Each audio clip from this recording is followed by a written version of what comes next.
shall now tell you the intricate origins of what is now known as expressionism.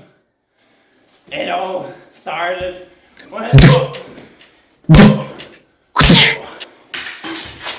I'm really sorry guys, but we have to speed this process up.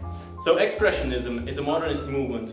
It started with poetry and painting. First it was seen in Northern Europe around the beginning of the 20th century, so around 1905. The expressionists were known for displaying the world around them from their own perspective, so while trying to get the viewer to feel very strong emotions. Everything depicted in the artworks served some sort of a purpose to express feelings. So now that we have covered the basics, we will specifically focus on the Flemish Expressionism. The Flemish Expressionism began to flourish in the 1920s. The key protagonists were Constant Vermeer, Gustav de Smet and Frits van der Berg. During the war years, many of these artists stayed in the Netherlands and some even in England. Here they came into contact with the latest artistic developments, like Fauvism, Futurism, and above all, French Cubism and German Expressionism. Flemish Expressionism is characterized by rustic and popular themes.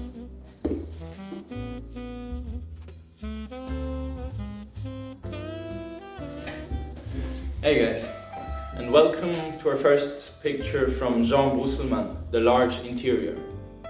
Dressed in a striking black and white check dress, the painter's wife is reading within a homely interior, as you can see.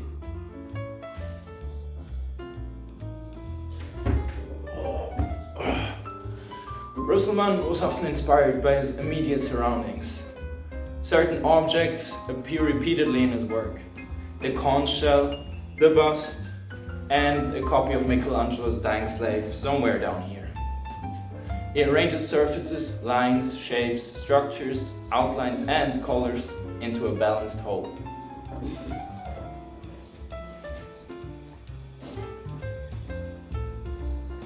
So, I'm gonna tell you about the second picture, Lovers in the Village. It's from Frits van der Berg. Van der Berg's painting was made with oil on canvas. The colors they used were rather warm and earthy, and there is a strong visual light-dark contrast.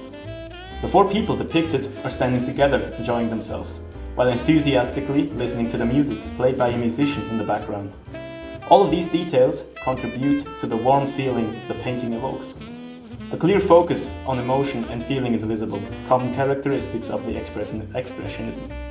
The proportions are distorted and not correct, but that doesn't really harm or irritate the painting in any way.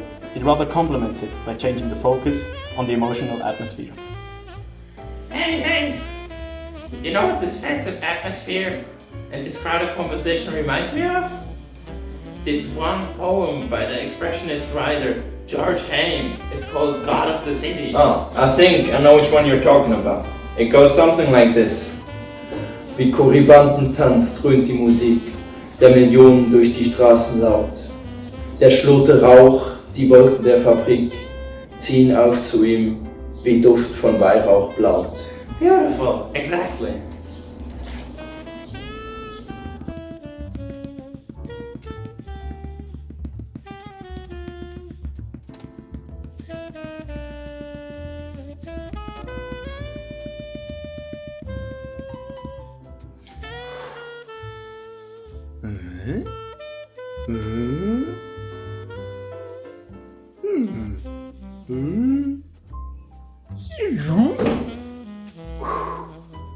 This feels better.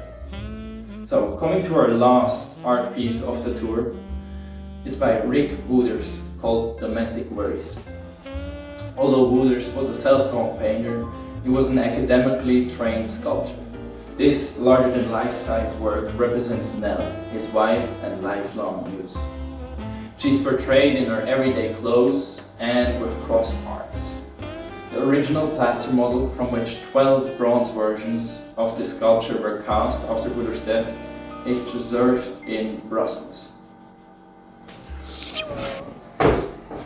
So guys, just to summarize all what you have just witnessed and what you should have learned from this tour, and remember, expressionism is not made to be aesthetically pleasing. It's not made to look beautiful, to create a beautiful scenery or a landscape.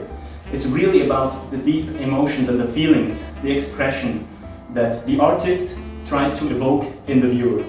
Keep that in mind the next time you look at an expressionist painting or artwork. And I hope to see you soon, guys. I hope you liked the tour. See you next time.